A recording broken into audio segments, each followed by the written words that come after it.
Good morning प्यारे दोस्तों, जय हिंद, वंदे मातरम, राधे राधे। आज की जो हमारी क्लास है उसमें टॉपिक चल रहे हैं व्यंजन के भेद। और व्यंजन के भेदों में प्यारे दोस्तों हम स्पर्श व्यंजन के बारे में पढ़ रहे थे और उसमें आपको बताया गया कि प्रत्येक वर्ग का यहाँ पे वर्णमाला के अंतर्गत टॉपिक था हमारा व्यंजन के भेद। और व्यंजन के जो भेद हैं वो हैं प्यारे दोस्तों 5। ठीक है जी। इसमें से आपको एक नियम बताया गया और नियम ये था आपका दूसरा। पहला नियम ये था कि जो अनुनासिक वर्ण होते हैं वो परस्पर चेंज हो जाते हैं और उनके स्थान पे अनुस्वार आता है। दूसरा नियम ये बताया गया कि प्रत्येक वर्ग का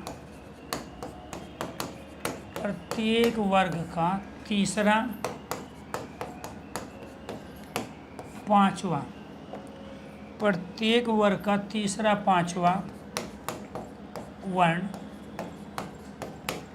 अपने वर्ग के प्रथम वर्ण में, प्रत्येक वर्ग का तीसरा पांचवा वर्ण अपने वर्ग के प्रथम वर्ण में, अपने वर्ग के प्रथम वर्ण में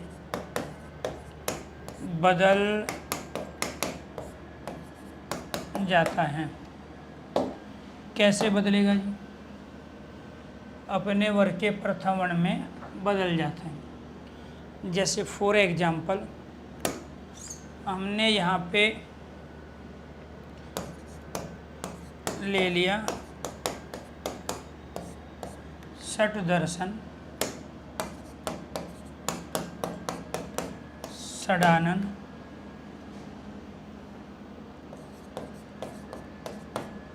अब्ज,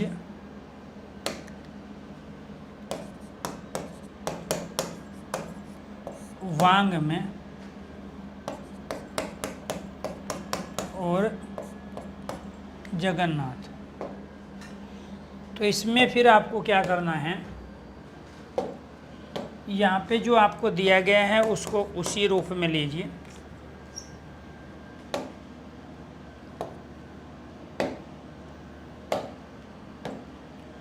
यहाँ पे ये है हमारा षड दर्शन, ये क्या है? षड दर्शन। ये भी अब की बार आसन ले लो, ये आप ले चुके थे।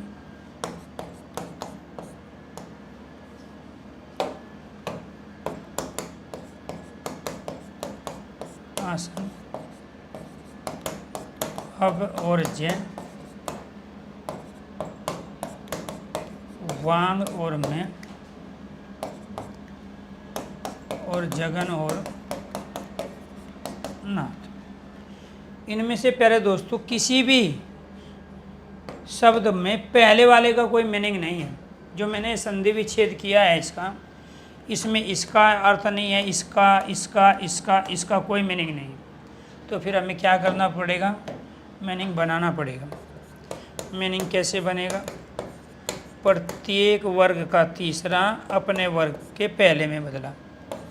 प्रत्येक वर्ग का तीसरा अपने वर्ग के पहले में बदला। तो ये बन गया 6 आसन। प्रत्येक वर्ग का तीसरा अपने वर्ग के पहले में बदला। प्रत्येक वर्ग का पांचवा अपने वर्ग के पहले में बदला। प्रत्येक वर्ग का पांचवा अपने वर्ग के पहले वर्ण में बदल गया। तो यहाँ पर क्या हुआ दोस्तों?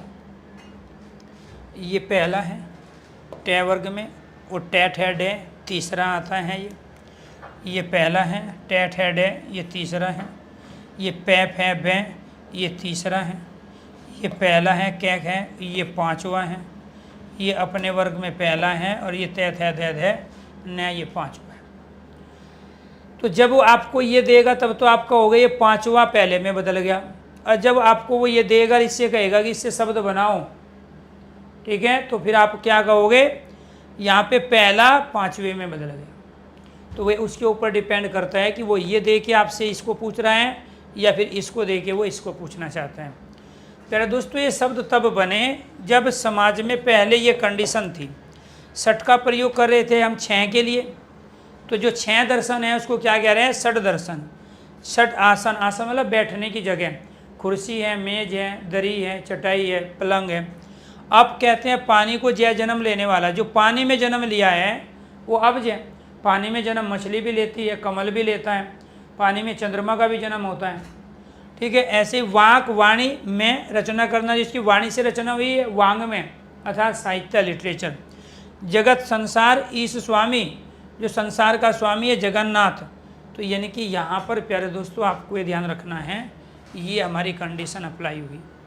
तो प्रत्येक वर्ग का पहला, अब आपने वर्ग पढ़े हैं तो यहाँ पे जो वर्ग हम प्रयोग कर रहे हैं इसके अंतर्गत एक तो प्यारे दोस्तों हमारा क्या है, कै वर्ग है, इसके बाद में यहाँ चै वर्ग है, ये हमारा टै वर्ग है, ये तै वर्ग है और ये हमारा पै वर्ग। और इनके अंतर्गत जो हमारे वर्ण आते हैं वो कौन से आते हैं, कै, खे, गे, घे और ये प्यारे दोस्तों हमारा घे। ऐसे ही इसके अंतर्गत कौन से वर्ण आते हैं हमारे, चै, छे, जै, झै और ये वाला ये। इसके अंतर्गत कौन से वर्ण आते हैं, टे, ठे, डे, ढे और न। इसके अंतर्गत तै, थे, दे, धे और न। इसके अंतर्गत पै, फै, पै, फै, बे, भै और मैं। ये आपको ध्यान रखना है। तो ये हमारे वर्ण हैं। इसमें ये पहला कहलाता है अपने वर्ग का, ये तीसरा कहलाता है और ये कहलाता है पांचवा। अब हमेशा ये पांचवा और तीसरा पहले में बदलता है, जैसे कि आपको दिखाया कल भी करके राज भी करके। और ये सभी वर्गों में है भाई, डे टै में बदल रहा है, ठीक है, ये बै पै में बदल रहा है, जगदीश में ये दै तै में बदल रहा है, ये वागीश में ये गे कै में बदल रहा है, वांग्मय में ये पांचवा पहले में बदल रहा है। तो इस तरीके से यहाँ आपको ध्यान रखना है, इस वाली कंडीशन की आपको कई जगह आवश्यकता पड़ेगी। एक तो संधि में ये आपको ध्यान रखना है, ठीक है। इसके बाद यहाँ मुद्दा है हमारा अल्प प्राण और महाप्राण का। इसके जो क्वेश्चंस बनेंगे और दूसरे वो किससे बनेंगे, वो बनेंगे अल्प प्राण वर्ण। अल्प का अर्थ होता है, अल्प का अर्थ होता है थोड़ा, और प्राण का अर्थ होता है वायु। तो यहाँ आपको ये ध्यान रखना है, जिन वर्णों का उच्चारण करते समय थोड़ी श्वास वायु शरीर से, थोड़ी श्वास वायु शरीर से बाहर निकले, वो क्या कहलाते हैं, अल्प प्राण। दूसरा, प्रत्येक वर्ग का पहला, तीसरा, पांचवा वर्ण अल्प प्राण। प्रत्येक वर्ग का तीसरा, पहला, तीसरा, पांचवा वर्ण अल्प प्राण है। मैं लिख देता हूँ,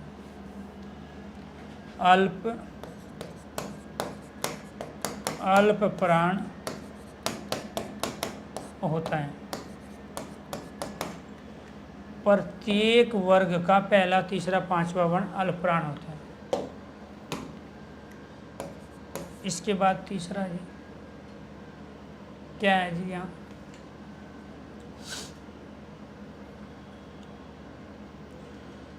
विषम संख्या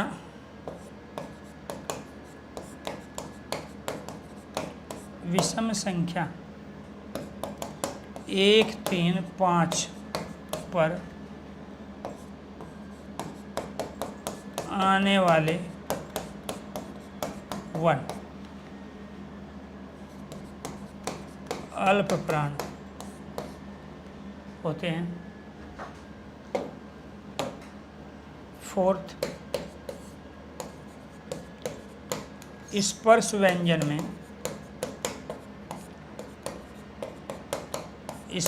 व्यंजन में कुल अल्प प्राण वर्ण 5 गुणा 3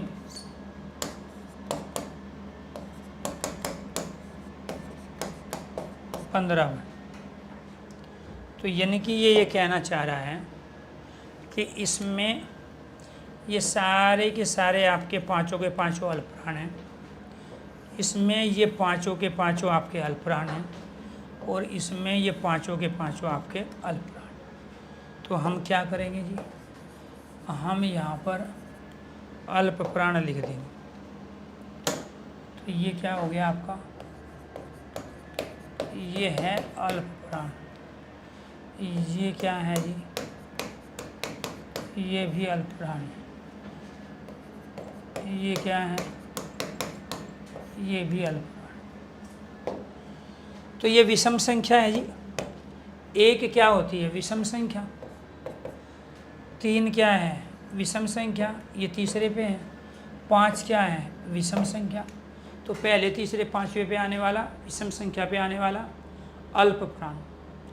अब जो बच गया वो महाप्राण है। जो बच गया वो क्या है? वो महाप्राण है। तो यहाँ पर आपको ये ध्यान रखना है, ये जो है आपके, ये पांचों के पांचों महाप्राण, ये पांचों के पांचों महाप्राण। तो अल्प प्राण की संख्या 15 और महाप्राण की संख्या 10 और टोटल स्पर्श व्यंजन कितने होते हैं? 25। तो आपका ये भी क्लियर हो गया। अब महाप्राण किसे कह रहे हैं? महाप्राण कहते हैं उन्हें जहाँ वायु ज़्यादा निकले। अब आ जाते हैं महाप्राण वर्ण।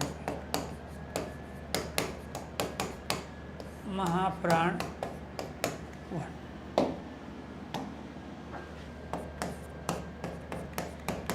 जिन वर्णों का उच्चारण करते समय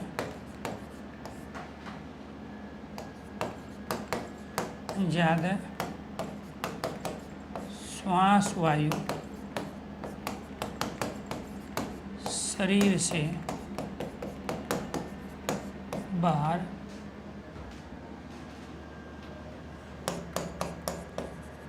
निकलती हो,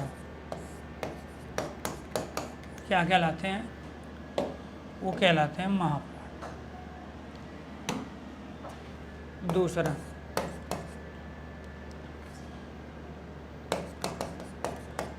स्पर्श व्यंजन में प्रत्येक वर्ग का दूसरा व चौथा वर्ण महाप्राण है।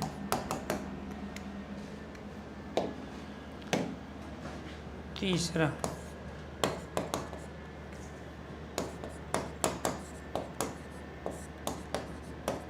वर्गीय व्यंजन में,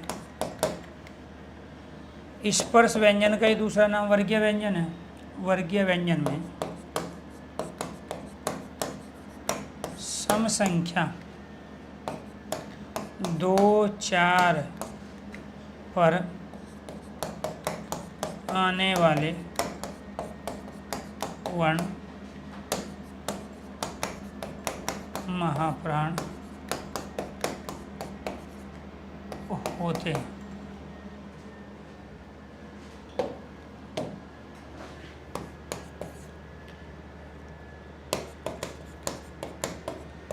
स्पर्श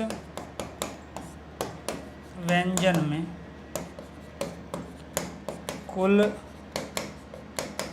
महाप्राण वर्णों की संख्या, ये खुद में क्वेश्चन और खुद में आंसर है। 5 × 2 10 वर्ण। इसी वजह से स्पर्श व्यंजन में क्या होता है, टोटल 25 होते हैं, 15 अल्पप्राण और 10 क्या होते हैं, महाप्राण। ठीक है जी, तो ये आपको ध्यान रखना है। तो यहाँ पर वो स्टेटमेंट पूछेगा तो भी आप बताओगे, डेफिनेशन पूछेगा, जिन वर्णों का उच्चारण करते समय ज़्यादा श्वास वायु, अधिक श्वास वायु शरीर से बाहर निकलती है, वो क्या कहलाते हैं, महाप्राण। अब करो जी इसको अप्लाई। तो ये क्या है आपके, ये आपके महाप्राण वर्ण है, ये दोनों आपके महाप्राण वर्ण। तो 5 ये और 5 ये 10 हो गए, ये ध्यान रखना है। अब एक अल्पप्राण है, दूसरा महाप्राण, फिर अल्पप्राण, फिर महाप्राण, फिर अल्पप्राण। अल्प प्राण से शुरू करो, अल्प प्राण पे समाप्त। एक अल्पप्राण, फिर महाप्राण, एक अल्पप्राण, फिर महाप्राण और फिर अल्पप्राण। एक तरीका। दूसरा तरीका क्या है, ये हाथ लगाओ यहाँ पे अपने मुख के आगे, ऐसे खोल के नहीं रखना है, ऐसे मुट्ठी बंद करो, ये वाला हिस्सा यहाँ लगाओ। उच्चारण करके देखो, कै वायु कम है, ख वायु ज़्यादा है, च वायु कम है, छ वायु ज़्यादा है, ट वायु कम है, ठ वायु ज़्यादा है, ट वायु कम है, थ वायु ज़्यादा है, प वायु कम है, फ वायु ज़्यादा है। तो जब वो ऑप्शंस में 4 ऑप्शंस जो देता है उसमें 4 वर्ण देगा, या हो सकता है वो एक ऑप्शन में 2 2 3 3 वर्ण दे दे। आपको उनको ऐसे मुख के आगे हाथ रख के आपको उच्चारण करके देख लेना। जब यहाँ वायु ज़्यादा लगे वो महाप्राण है, जिसमें यहाँ वायु कम लगे वो अल्पप्राण है। तो ये दूसरा तरीका था। एक तरीका तो ये था कि एक अल्पप्राण, एक महाप्राण, एक अल्पप्राण, एक महाप्राण, फिर अल्पप्राण। दूसरा तरीका था ये आगे हाथ रखो, उच्चारण करके देखो। और तीसरा चौथा तरीका है ये, जिन वर्णों का उच्चारण करते समय श्वास वायु शरीर से बाहर निकले, थोड़ी निकले। प्रत्येक वर्ग का पहला, तीसरा, पाँचवा। विषम संख्या क्या है, 1 3 और 5 विषम संख्या है। 1 3 5 पर आने वाले, विषम संख्या पे आने वाले अल्पप्राण है। और यहाँ प्यारे दोस्तों सम संख्या क्या है आपकी, सम संख्या ये दूसरा और चौथा वर्ण है। तो 2 और 4 क्या है आपके, सम संख्या। वर्गीय व्यंजन में सम संख्या 2 4 पर आने वाले वर्ण क्या कहलाते हैं आपके, महाप्राण। कोई एक चीज़ आपको याद रखनी है, कोई एक चीज़ आपको याद रखनी है, ये आपको ध्यान रखना है। तो इसीलिए तो ये आपको ध्यान रखना है। ठीक है, टोटल संख्या कितनी हो गई स्पर्श व्यंजन की। अब बात करते हैं इसमें प्यारे दोस्तों घोष या सघोष वर्ण, घोष या सघोष।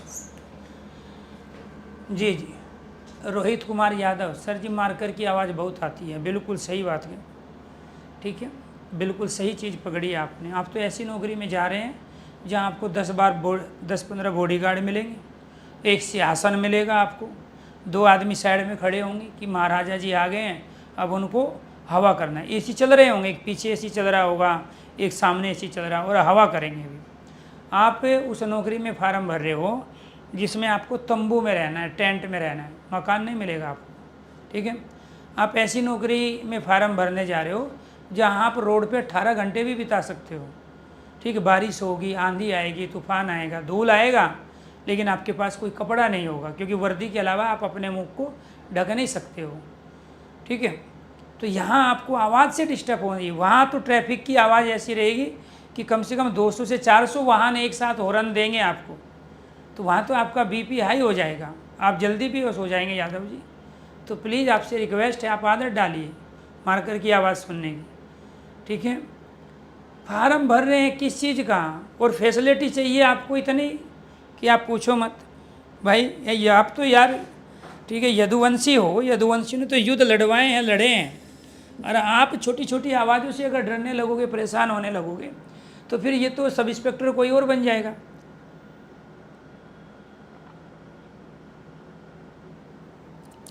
जी, तो ऐसा नहीं करना है यादव जी। आप क्षत्रिय कुल में पैदा हुए हैं, आपका जन्म आवाज़ों के बीच हुआ है, शोर शराबे के बीच हुआ है। आपका काम युद्ध के मैदान में तत्पर रहना है। मार्कर की आवाज़ से अगर आप डिस्टर्ब होने लगेंगे तो इसका मतलब फिर आप 2029 की तैयारी कर रहे हो, क्योंकि 27 में भर्ती आएगी नहीं, 27 में इलेक्शन होगा, ठीक है। और 28 में सरकार सोचेगी कि ट्विटर कैंपेन चलाया है हम लोगों ने कि नहीं चलाया है, वैकेंसी निकाले कि नहीं निकाले। तो मेरी इच्छा है कि आप 2025 में तैयारी करके 26 में 2 स्टार अपने कंधों पे लेके आओ, क्योंकि उससे पहले 29 से पहले वैकेंसी नहीं आने वाली, ये ध्यान रखना। ये यूपीएसआई की वो वैकेंसी है जिसमें केवल एक चांस नहीं है, आप अपनी 3 पीढ़ी को खुशी दे रहे हो। एक तो आपकी अपनी, एक आपके माता पिता, और दूसरे आपके बच्चे। और ये एक नौकरी की तैयारी नहीं कर रहे हो आप, 2 की कर रहे हो। जो सब इंस्पेक्टर बनेगा उसकी शादी भी किसी सर्विस वाली लड़की से ही होगी, क्योंकि फार्म भर रहे हैं 25 लाख। अब उन 25 लाख में 4543 कैंडिडेट हैं, छांटे गए हैं। वो अपने आप में करीम स्टूडेंट हैं, वो करीम इंसान हैं। तो हर कोई लड़की वाला लपकेगा उनको, क्योंकि वैसे भी पोस्ट में अपना दम खम है। तो इसलिए आप यादव जी ये सोच के चलिए कि आप एक नौकरी की तैयारी नहीं बल्कि 2 नौकरी की तैयारी कर रहे हो। एक अगर मौका मार गए तो दूसरी अपने आप आएगी, ठीक है। तो 70 और 70 को आपस में जोड़ दो तो 1,40,000 सैलरी आपके घर में ऐसी कट देसी आएगी अकाउंट में। तो आपकी मेहनत जो है उतनी ही होनी चाहिए फिर, ठीक है। कितनी? 1,40,000, 1,40,000।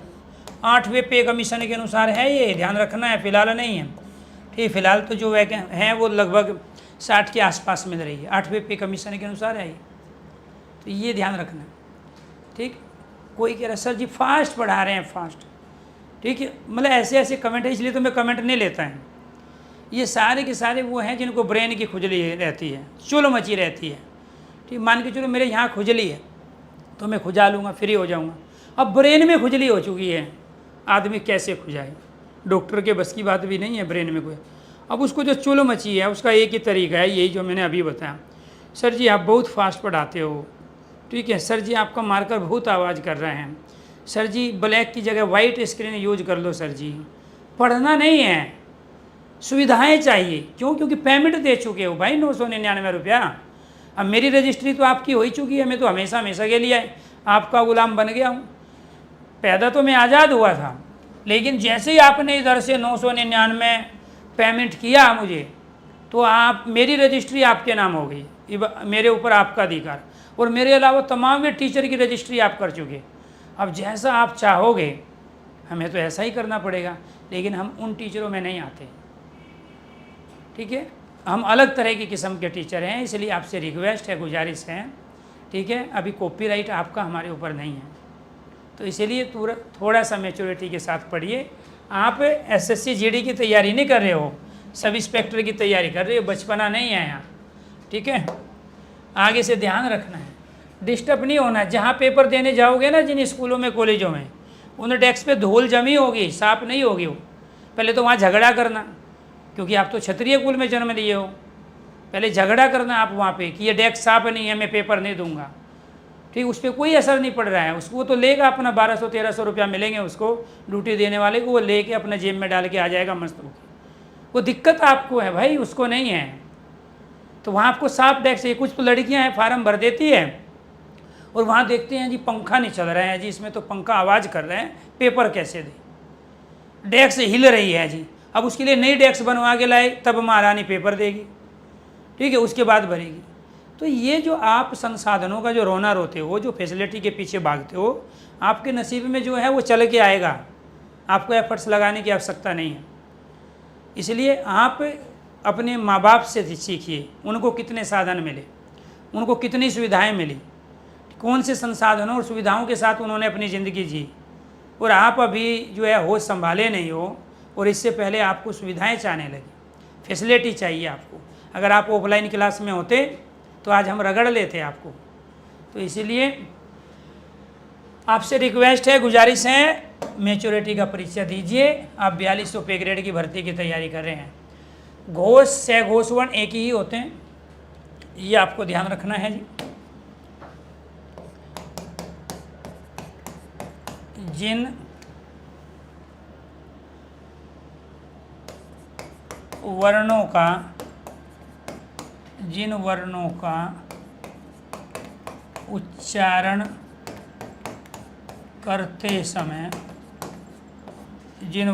उच्चारण करते समय गूंज, कंपन, झंझकार, गूंज, कंपन, झंझकार उत्पन्न हो, वे क्या कहलाते हैं आपके? वे कहलाते हैं घोष वर्ण। स्पर्श व्यंजन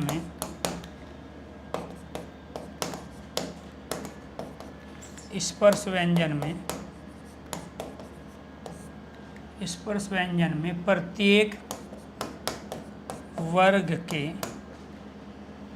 प्रत्येक वर्ग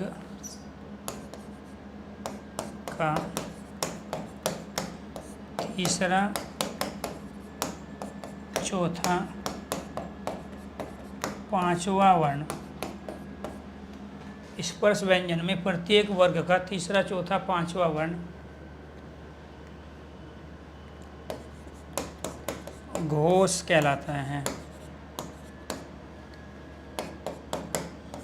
घोष कहलाता है।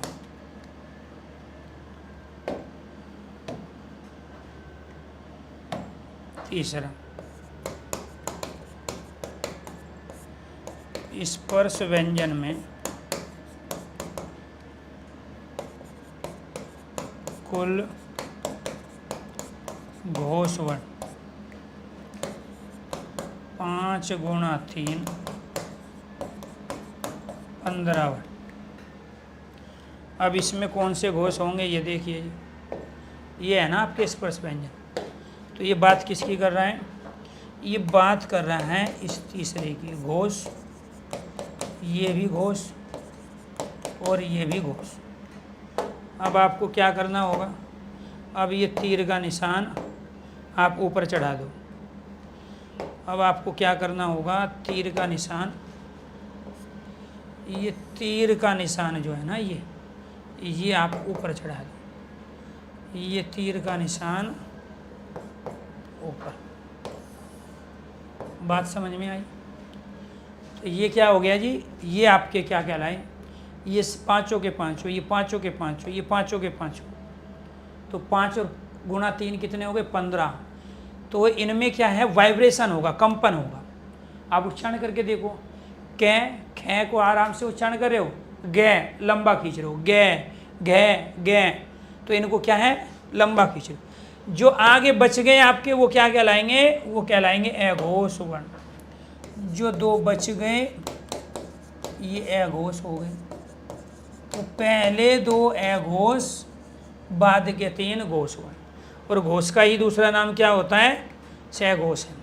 अब यहाँ पे ध्यान दो, ये क्या कहलाए आपके? ये कहलाए अघोष। ये क्या कहलाए आपके? तो ये कहलाए आपके एघोष। ये 10, ये कितने हैं, ये 5 गुणा 2 10, ये कितने हैं, ये 5 गुणा 3 15, टोटल कितने होते हैं 10 और 15 25। स्पर्श व्यंजन कितने बताए, 25 बताए। जब ज्ञान के आगे ए लगा दोगे तो वो क्या कहलाएगा, अज्ञान कहलाएगा। जब घोष के आगे ए लगा दोगे तो वो क्या कहलाएगा, अघोष। जहाँ वाइब्रेशन ना हो, गौरव सिंह, जहाँ वाइब्रेशन ना हो वो क्या कहलाते हैं, अघोष। तो गूंज का मतलब क्या है, घोष और सघोष का अर्थ ही गूंज होता है, कंपन होता है, वाइब्रेशन होता है।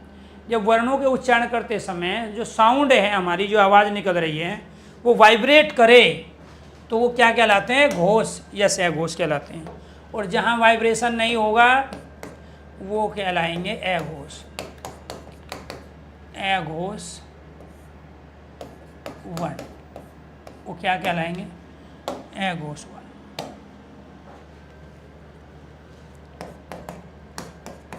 जिन वर्णों का उच्चारण करते समय,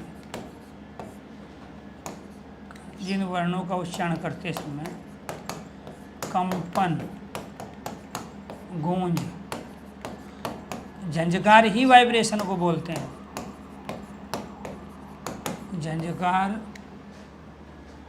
झंझकार उत्पन्न न, अर्थात जहाँ वाइब्रेशन ना हो।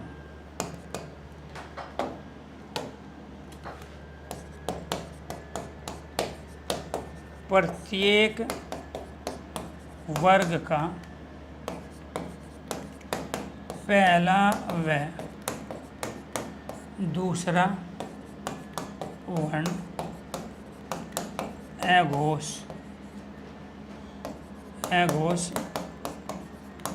होता है।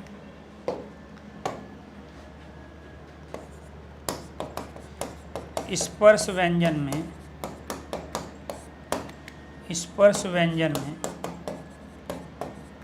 कुल अघोष वर्ण 5 गुणा 2 10 वर्ण आपके अघोष। क्लियर। तो ये था प्यारे दोस्तों हमारे स्पर्श व्यंजन से बनने वाले क्वेश्चनों की संख्या। तो इसमें से आपने क्या क्या पढ़ा है स्पर्श व्यंजन के अंदर।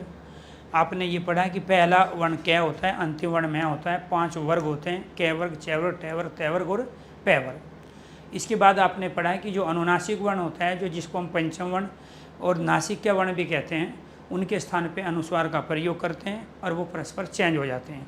फिर आपने स्पर्श व्यंजन में पढ़ा कि प्रत्येक वर्ग का पहला, तीसरा और पांचवा जो होता है वो आपस में परस्पर चेंज हो जाते हैं शब्द का अर्थ बनाने के लिए।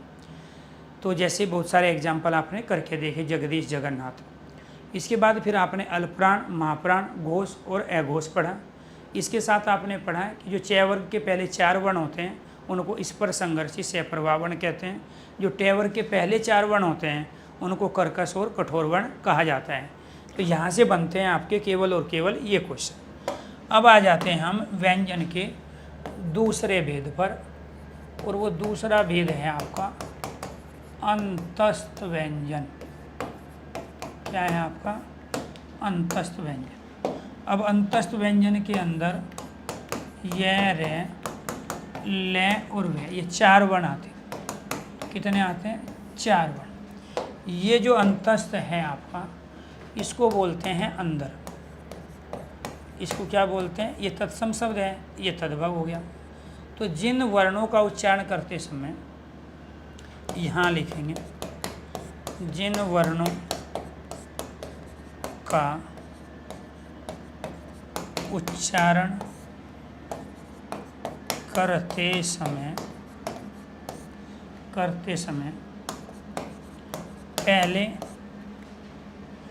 पहले श्वास वायु पहले श्वास वायु अंदर जाए, पहले श्वास वायु अंदर जाए, फिर बाहर निकले, फिर बाहर निकले।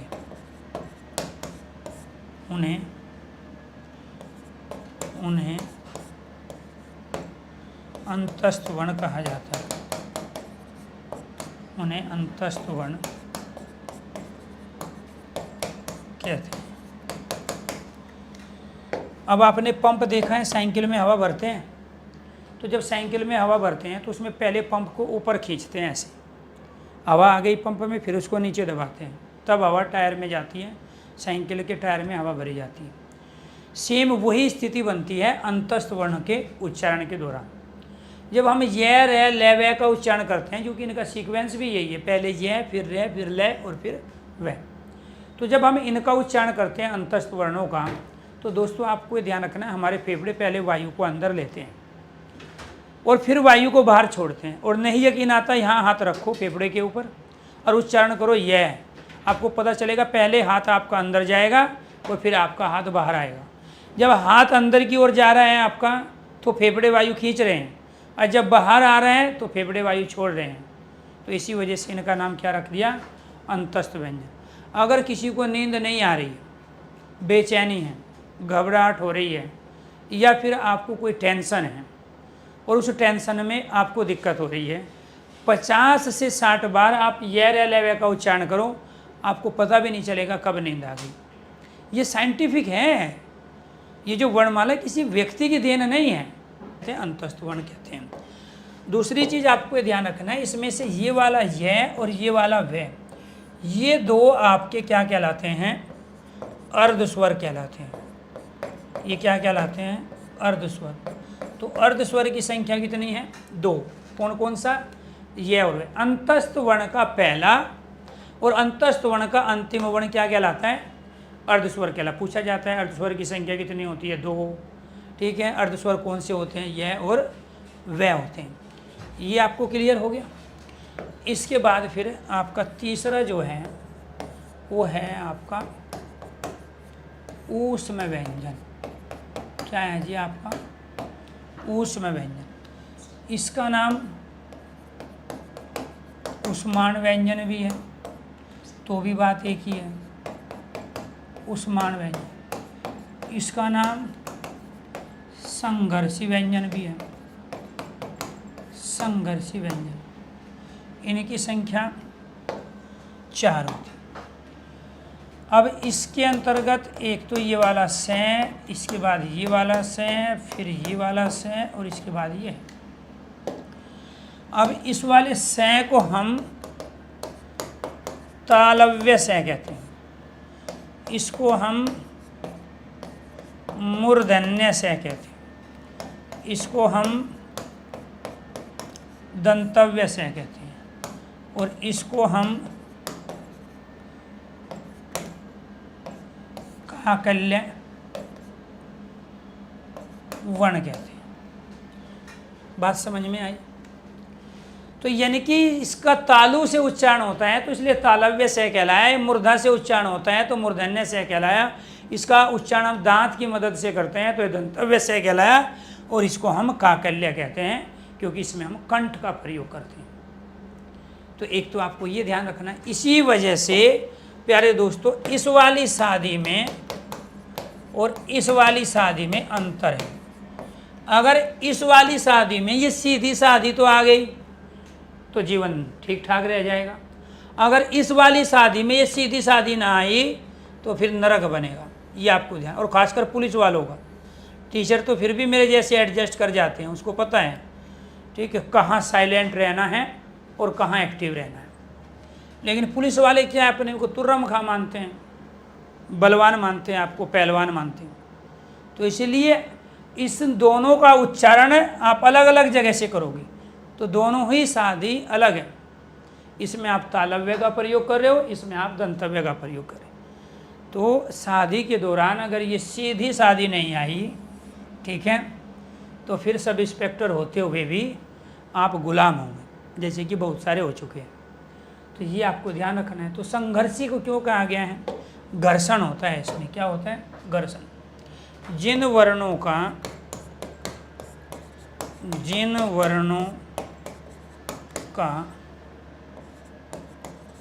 उच्चारण करते समय, जिन वर्णों का उच्चारण करते समय घर्षण, जिन वर्णों का उच्चारण करते समय घर्षण के कारण गर्म हवा या वायु, गर्म वायु, घर्षण के कारण गर्म वायु शरीर से बाहर निकलती है, वे ऊष्म वर्ण या व्यंजन कहलाते हैं। ऊष्म व्यंजन कहलाते। अब आप बाकी उच्चारण करके देख लो वर्णों के, उसमें गर्म हवा नहीं आएगी, इसमें आएगी, ये आपको ध्यान रखना। अब यहाँ आप हाथ लगाओ, आप इन चारों का उच्चारण करके देखो, यहाँ पे गर्म हवा लगेगी, लेकिन आप कै खे गया गया का उच्चारण करें तो गर्म हवा नहीं आ रही है। और यहाँ अगर आप इनका उच्चारण करें से, तो गर्म हवा है। कै, देखो कै में ठंडी वायु है, और जैसे से का उच्चारण करते हैं गर्म वायु है, गर्म वायु है। और कोई दूसरा उच्चारण करके देख लो। तो जब हम इन वर्णों का उच्चारण करते हैं तो हमारी बॉडी जो फंक्शन कर रही है ना, शरीर के अंग, तो उस समय जो वायु फेफड़ों ने छोड़ी, वो वायु रगड़ा खाती है शरीर के अंदर दूसरे अंगों के साथ, और जैसे उसने रगड़ खाई वो घर्षण कहलाता है। दो चीज़ आपस में टकराती है तो वही तो घर्षण है। तो जब जब घर्षण होगा तो आग लगेगी, अर्थात वो चीज़ें गर्म होगी। भाई गाड़ी है, आप ब्रेक मारते हो सड़क पर तो अपने आप घर्षण होता है तो धुआं उठता है टायरों से, उसका रीज़न यही है। तो यानी कि जब जब घर्षण होगा तब तक वायु गर्म निकलेगी। तो इन वर्णों के उच्चारण में फेफड़ों ने जो वायु छोड़ी वो टकराती है शरीर के दूसरे अंगों से, टकराने के बाद घर्षण उत्पन्न होता है, वायु हो जाती है गर्म, और वो गर्म वायु ही शरीर से बाहर आती है। अब आपको सर में दर्द हो गया है, बहुत तेज सर में दर्द है, फीवर है आपको। दो रीजन से सर में दर्द और फीवर होता है। बॉडी का अंदर का टेम्परेचर अलग है और हमारा बाहर का टेम्परेचर अलग है। यही रीजन है, आपने देखा होगा ज़्यादातर हॉस्पिटलों में एसी चलते हैं, खासकर जो प्राइवेट हॉस्पिटल होते हैं। अब उसमें जब एसी का टेम्परेचर बहुत कम रखा जाता है और वहाँ जैसे इंसान जाएगा बाहर से तो वो थोड़ा रिलीफ महसूस करता है, उसका रीज़न यही होता है। या वो दवाइयों की जो खुशबू है, इंजेक्शन को देख के, डॉक्टर को देख के अपने आप थोड़ा बहुत आराम हो जाता है। लेकिन अगर आपको अपना सर का दर्द घर पे ठीक करना है तो आपको क्या करना पड़ेगा, अपने बॉडी का अंदर का टेम्परेचर और बाहर का टेम्परेचर इक्वल करना पड़ेगा। उसमें आपका फीवर भी ठीक होगा और उसमें प्यारे दोस्तों आपका सर दर्द भी ठीक होगा। अब 50 से 60 बार आपको इसका उच्चारण करना पड़ेगा, से और है का। तो जैसे ही आप इसका उच्चारण कर रहे हो, जो आपकी गर्म हवा है, शरीर का टेम्परेचर जो बढ़ा है वो अपने आप नॉर्मल हो जाता है। इसी वजह से पुराने समय में जब फीवर होता था, पैर को पानी में डाल के बैठा जाता था और फीवर उतर जाता था, उससे आराम होता था। आज वो काम पैरासीटामोल कर रही है, वही काम पानी कर रहा था। ठीक, पैरासीटामोल किडनी पे नेगेटिव इफेक्ट डालता है, पानी जो है वो पॉजिटिव इफेक्ट डालता है शरीर पे, क्योंकि आपके पास टाइम नहीं, तुरंत रखी, पानी पिया, घुल गई, 10 मिनट में आराम चाहिए। अगर वही 10 मिनट आप पैर डाल के पानी में बैठ जाओ तो आपका सर दर्द और साथ के साथ प्यार दोस्तों बदन दर्द और आपका फीवर अपने आप ठीक होगा। तो यहाँ पर भी यही तरीका है। अगर हम इनका 4 बार उच्चारण करते हैं, आपने देखा होगा मॉर्निंग में पार्कों में लोग हा हा हा हा हा हा करते हैं। उस हा हा के पीछे 2 ही रीज़न है। एक तो आपका जो कंठ है ये साफ हो जाए, क्योंकि जब आप सुबह उठते हो तो रात भर जो सांस लेते हो सारी गंदगी आके आपके गले में और टिकती है। ठीक है, तो उसका रीज़न पेट की जितनी भी गैस है, पेट के अंदर जितनी भी हवा है, पेट के अंदर जो भी अपच चीज़ है जो पची नहीं है, वो सब सांस के द्वारा बाहर आती है, वायु के द्वारा बाहर आती है। और कई बार तो ऊपर से वायु नहीं आती तो फिर नीचे से आती है गंदी गंदी। ठीक है, तो यहाँ आपको ये ध्यान रखना है, वो जो हा हा करते हैं उसके पीछे 2 रीज़न है। एक रीज़न है गले के अंतर्गत जो बहुत सारा मैल वो जमा हो चुका है उसको करना, और दूसरा प्यारे दोस्तों, चूंकि ये काकल्य वर्ण है और इसमें हा में है ही वर्ण का प्रयोग होता है, इससे घर्षण होगा, और जब घर्षण होगा तो गर्म हवा शरीर से बाहर निकलेगी, गर्म हवा शरीर से बाहर निकलेगी तो बॉडी अपने आप रिलैक्स महसूस करेगी, जिसकी वजह से इसका नाम पड़ गया ऊष्म व्यंजन, उष्मान व्यंजन। ऊष्म मतलब गर्म, ऊष्म का अर्थ क्या होता है? ऊष्म का अर्थ होता है गर्म, ऊष्म व्यंजन, ठीक है। उष्मान व्यंजन इसीलिए कहा गया इसको, संघर्ष इसीलिए कहा गया क्योंकि इसमें घर्षण होता है। यहाँ तक क्लियर है? अगर यहाँ तक चीज़ें समझ में आ गई हो तो एक बार सारे स्टूडेंट ओके कीजिए, यस कीजिए। इसके बाद है फोर्थ भेद हमारा संयुक्त व्यंजन। क्या है जी? संयुक्त व्यंजन। और इन संयुक्त व्यंजन के अंतर्गत हम जो पढ़ेंगे प्यारे दोस्तों, एक तो इसके बारे में पढ़ेंगे, दूसरा इसके बारे में पढ़ेंगे, तीसरा जो है इसके बारे में पढ़ेंगे, चौथा इसके बारे में।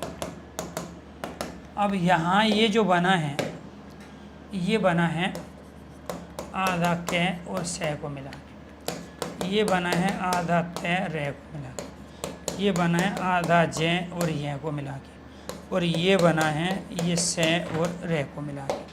अब आपको ये ध्यान रखना है, ये यहाँ से लेके यहाँ तक, देखो मैं अपने पास से नहीं कह रहा हूँ, जो चीज़ है उसको देखो।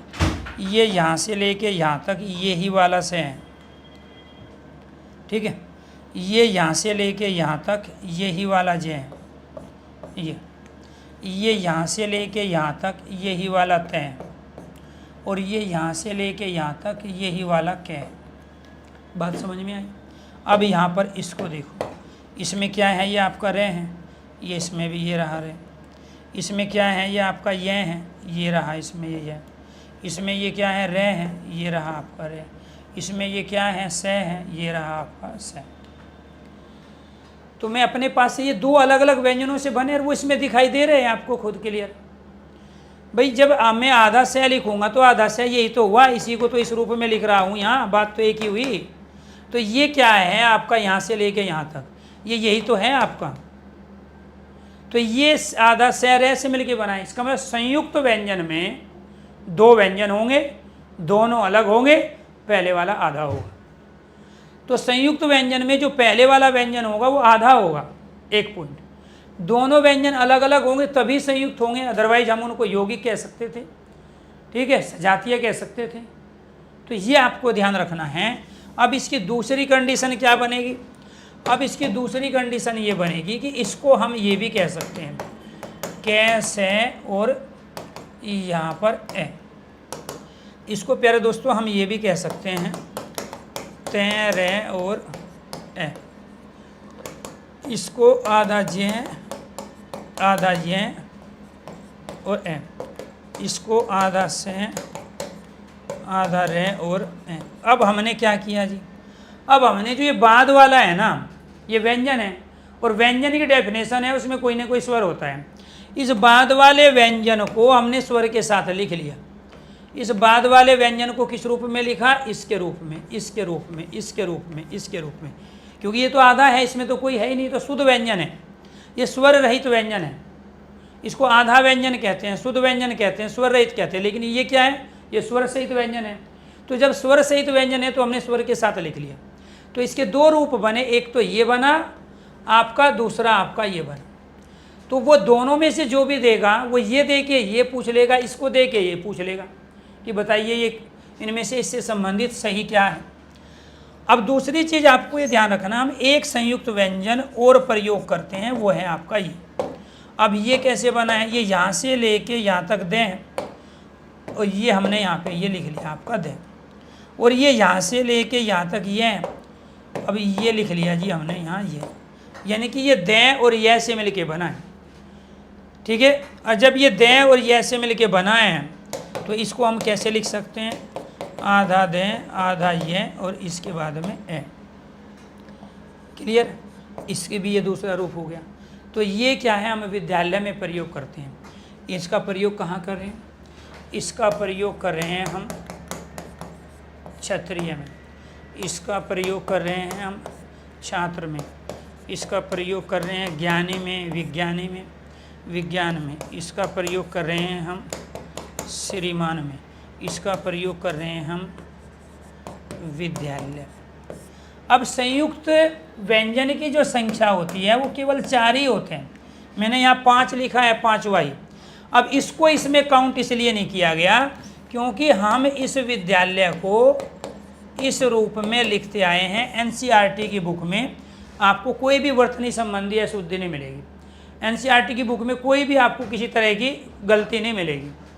इसीलिए यूपीएससी पीसीएस की तैयारी करने वाले स्टूडेंट एनसीईआरटी से शुरुआत करते हैं, क्योंकि वो सिर्फ कॉन्सेप्ट क्लियर नहीं करते, उनको बहुत सारी वर्तनी, बहुत सारे शब्दों के मीनिंग, ठीक है, बहुत सारी शब्दावली पे पकड़ मजबूत हो जाती है। तो वहाँ आपको ध्यान रखना है, अगर ये विद्यालय देता है और ये विद्यालय देता है तो इसमें ये वाली वर्तनी सही है। जब वो दोनों देकर आपसे पूछेगा इनमें से शुद्ध वर्तनी बताओ, तो वो जो विद्यालय उधर लिखा है वही वर्तनी शुद्ध है, क्योंकि इससे हमें ये पता चलता है कि यहाँ पर ये जो हमने प्रयोग किया है ना, ये जो हमने यहाँ प्रयोग किया है, ठीक है, ये वाला, ये दें और ये ऐसे मिलके बना है। क्लियर? अब इनको आप लिख नहीं सकते इस रूप में। क्षत्रिय को क्या आप ऐसे लिख सकते हो? यहाँ आधा कैसे है, और ये तो वर्तनी गलत है। इसको लिख सकते हो आप, केवल इसको लिख सकते हो। जैसे विद्या में है, गद्या में है। अब मैं दूसरे लिख के दिखा रहा हूँ। अब इसको भी नहीं लिख सकते आप। क्या छात्र को आप लिख सकते हो इस रूप में? आधा तय और रह, इस रूप में लिख सकते हो? यही है ना, तय और रह को मिलके नहीं लिख सकते आप इसको। विज्ञान में नहीं लिख सकते, लेकिन हम इनको लिख सकते हैं। जैसे हमने यहाँ विद्या शब्द ले लिया, ये वाला विद्या शब्द ले लिया, गद्य शब्द ले लिया, पद्य शब्द लिया, तो इसको कैसे लिख रहे हैं? इसको इस रूप में लिख रहे हैं, इसको इस रूप में लिख रहे हैं, इसको इस रूप में लिख। ये वाली वर्तनी अपने आप में शुद्ध वर्तनी है, सही वर्तनी है, ठीक है, ये वाली वर्तनी सही है। जब तक ऑप्शन में ये भी है, ये भी है, तो ये राइट है, ये दोनों है तो ये राइट, ये दोनों है तो ये राइट। जब ये नहीं है तब फिर उस कंडीशन में ये राइट, क्योंकि हमने दोनों को एक साथ लिख लिया। तो संयुक्त व्यंजन की संख्या 4 होती है, प्रयोग हम 5 का कर रहे हैं। इस 5वें को यहाँ काउंट नहीं किया गया। जब आपसे पूछेगा संयुक्त व्यंजन की संख्या बताओ, तो राइट आंसर केवल और केवल 4, और उन 4 में पहला आपका ये, दूसरा ये, तीसरा ये और चौथा आपका ये। और यहाँ से क्वेश्चन पूछा जाएगा, ये आपसे कहेगा इससे संबंधित सही विकल्प बताइए कौन सा है। इससे संबंधित सही विकल्प कौन सा है?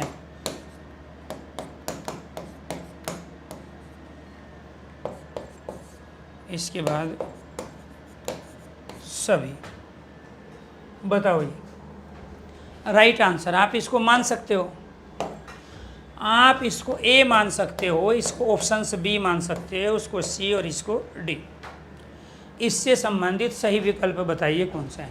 जो भी सबसे पहले आंसर देगा, ध्यान रखना है, 500 रुपया फ़ोन पे के माध्यम से, फ़ोन पे के माध्यम से 500 रुपया मिलेंगे। वेरी गुड, ठीक है। प्रियंका सिंह तीसरा सी, इसके बाद हिमा सी बताया है, ठीक है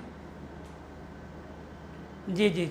तीसरा इंद्रजीत सिंह, तीसरा हेमा, युवराज मिश्रा ए सही है, ठीक है। अनामिका सैनी ए, वेरी गुड, क्या बात है, 2 स्टार। ये बच्चे हकदार हैं, ये बच्चे हकदार हैं 2 स्टार को सही से बनाते हैं। 2 स्टार, 4200 पे ग्रेड की नौकरी। किसकी नौकरी? 4200 पे ग्रेड, 8वां पे कमीशन, 8वां पे कमीशन, 8वां पे कमीशन, 70,000 प्लस 70,000। लड़की है तो लड़का भी नौकरी वाला मिलेगा। 1,40,000 रुपया की तैयारी कर रहे हैं, ठीक है। अब आ जाओ यहाँ पे, इसमें से ये भी गलत है, इसमें से ये गलत इसलिए है क्योंकि इसमें यहाँ आधा है।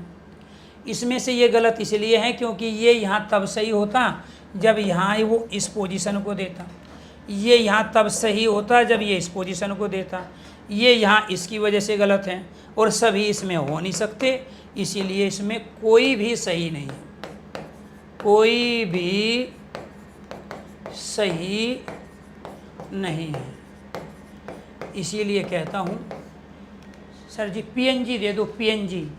सर जी नोट्स कब दोगे? नोट्स नहीं मिले सर जी, बिना नोट्स के कैसे भर्ती होंगे सर जी? पेमेंट तो आपने पूरा ले लिया सर जी। सर जी नोट्स दे दो, किताबों से पढ़ेंगे, यूट्यूब के चैनलों से पढ़ेंगे।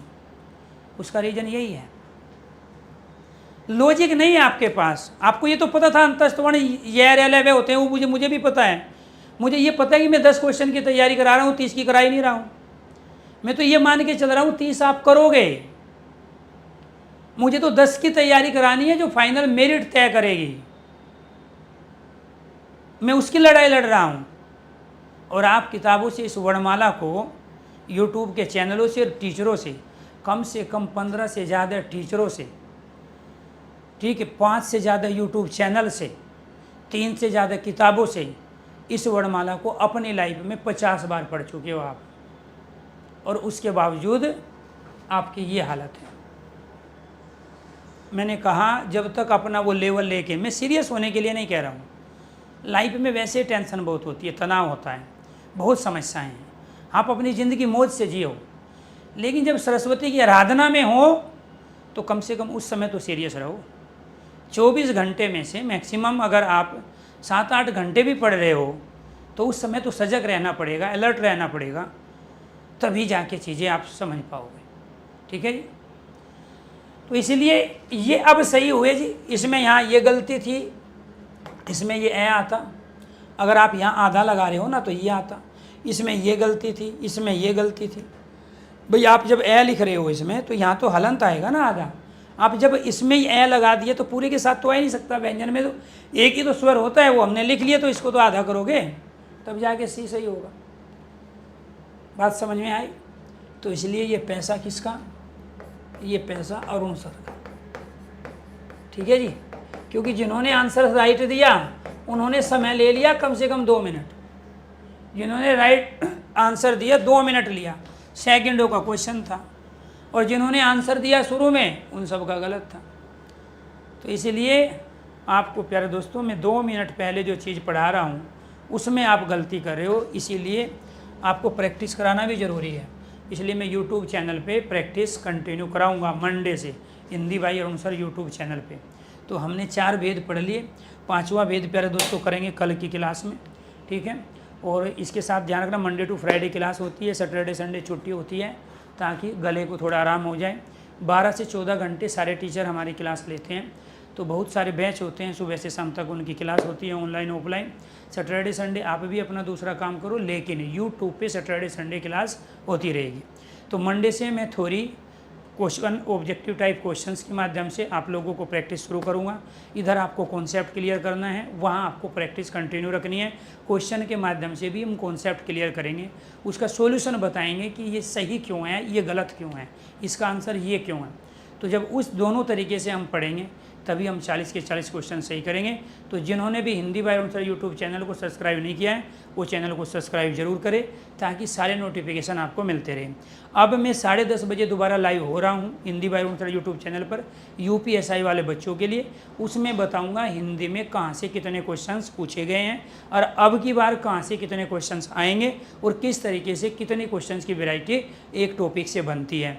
तो उस पर चर्चा करने के लिए अभी 10:30 बजे मैं लाइव हो रहा हूँ हिंदी भाई अरुण सर यूट्यूब चैनल पर। धन्यवाद।